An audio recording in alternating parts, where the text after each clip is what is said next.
Oi, meu companheiro, minha companheira, bem-vindo para mais uma videoaula do canal Brasil Escola. E se você não é inscrito, faça a sua inscrição e ative o sino da notificação. Eu sou o professor Pedro Ivo, professor de História, e hoje eu vou abordar sobre Império Romano, Baixo Império, ou seja, falar sobre a decadência do Império Romano. Tá legal? Bora nessa! Eu costumo dizer que a crise do Império Romano, a decadência do Império Romano, girou em torno de 3 pontos: a interrupção das conquistas, a crise escravista e a crise econômica. A paralisação das conquistas desencadeou uma crise escravista, um problema de abastecimento de mão de obra nos domínios romanos, que desencadeou uma instabilidade econômica. Você já deve ter passado por outras videoaulas do canal e ter percebido que o escravo era a base da economia romana. A crise escravista provocava uma crise econômica. 3 imperadores romanos se destacaram no enfrentamento à crise do império. São eles: Diocleciano, Constantino e Teodósio. Diocleciano foi responsável pelo Edito Máximo e pela Tetrarquia. A Tetrarquia foi uma divisão do Império Romano. Uma divisão em 4 áreas de influência, para 2 imperadores e 2 auxiliares. Uma medida de descentralização, objetivando o resgate do controle político perdido. Constantino, deve-se a ele a construção de uma nova capital para o Império Romano, Constantinopla, hoje Istambul, cidade turca. Deve-se a Constantino a Lei do Colonato, uma lei que buscava enfrentar a crise escravista. E por que a Lei do Colonato objetivava combater a crise escravista? Devido à falta de mão de obra no meio rural romano, no campo, a Lei do Colonato proibia o camponês de deixar o campo, de abandonar a área rural. De certa forma, a lei contribuía para vincular o camponês à terra, vincular o camponês ao campo.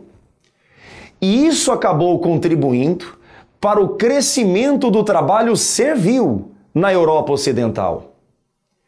E eu não poderia deixar de citar, como medida de destaque do Império Constantino, o Edito de Milão. Edito de Milão deu liberdade de culto ao cristianismo. O edito é do ano 313. Teodósio foi responsável pelo Edito de Tessalônica, que oficializou o cristianismo como religião do Império Romano, e pela divisão do Império Romano. Muita atenção! O Império Romano foi dividido na época de Teodósio. E essa divisão é diferente, por exemplo, da Tetrarquia, feita pelo Diocleciano. Porque a Tetrarquia foi uma divisão temporária do domínio romano, momentânea do Império Romano. A divisão feita pelo Teodósio foi definitiva. O Império Romano se dividiu para não mais se unir. Seriam 2 impérios romanos: o Império Romano do Ocidente, capital Roma, e o Império Romano do Oriente, capital Constantinopla. Compreenda uma coisa: a partir dessa divisão, impérios romanos independentes. Cada império romano com as suas estruturas de poder. Cada império romano com seu imperador. E esses impérios seguiram trajetórias diferentes. Podemos afirmar que a divisão do Império Romano desgastou muito mais a parte ocidental do que a parte oriental. Sabe por quê? A economia ocidental era dependente do escravo. Numa época de interrupção das conquistas e crise escravista. A economia oriental não era dependente do escravo.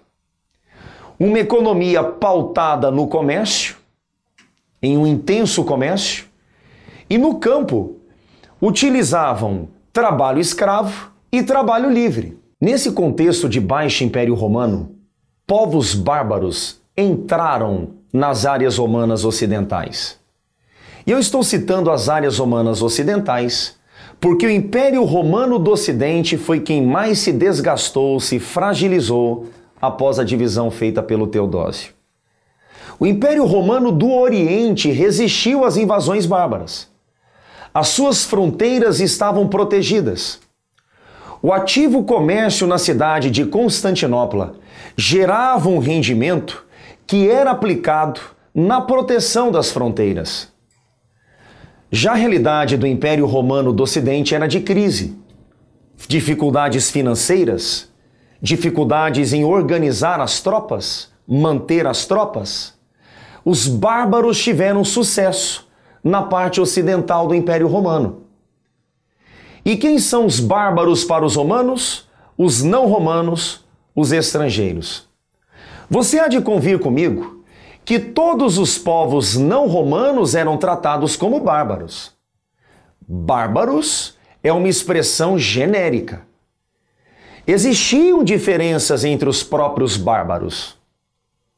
Por exemplo, bárbaros tártaro-mongóis, como os turcos, os hunos, tinham origem asiática. Bárbaros eslavos vinham do leste europeu, russos, poloneses, sérvios, tchecos, e os bárbaros germânicos com origem indo-europeia, visigodos, ostrogodos, anglos, saxões, francos. Existiam diferenças entre os povos bárbaros. Alguns bárbaros eram aliados dos romanos. São os bárbaros confederados. Povos bárbaros que vigiavam as fronteiras romanas, davam proteção às fronteiras, vigiavam as fronteiras contra outros povos estrangeiros, contra outros bárbaros. Os hunos, em campanha expansionista, avançaram em direção ao Império Romano do Ocidente. E eu costumo dizer que os hunos empurraram outros povos bárbaros para dentro do Império Romano do Ocidente. Alguns povos, temendo a destruição das suas comunidades pelos hunos, entraram nos domínios romanos. Nesse cenário de colapso, em 476 d.C., Roma era ocupada, era tomada. Caía o Império Romano do Ocidente. Quais fatores desencadearam, provocaram essa queda? Vem comigo. Interrupção das conquistas, crise escravista, crise econômica, corrupção do Senado, guerras civis, me refiro a conflitos entre generais, anarquia militar, exército heterogêneo e fragmentado, ascensão do cristianismo e as próprias invasões bárbaras. É um conjunto. São vários fatores agindo, vários agentes, vários elementos atuando, contribuindo para a queda do Império Romano do Ocidente. Foi em 476, no século V. O Império Romano do Oriente resistiu às invasões bárbaras. E a sua história se estendeu ao medievo, ao período medieval, com o nome de Império Bizantino. O Império Bizantino, lá na Idade Média, é o Império Romano do Oriente. Perfeito? Se você gostou da aula, deixe o seu like. No caso de dúvidas, acesse os links na descrição. E visite as outras aulas de Roma Antiga. Tem aulas sobre monarquia, sobre República Romana e sobre Império Romano. Tá legal? Valeu, forte abraço!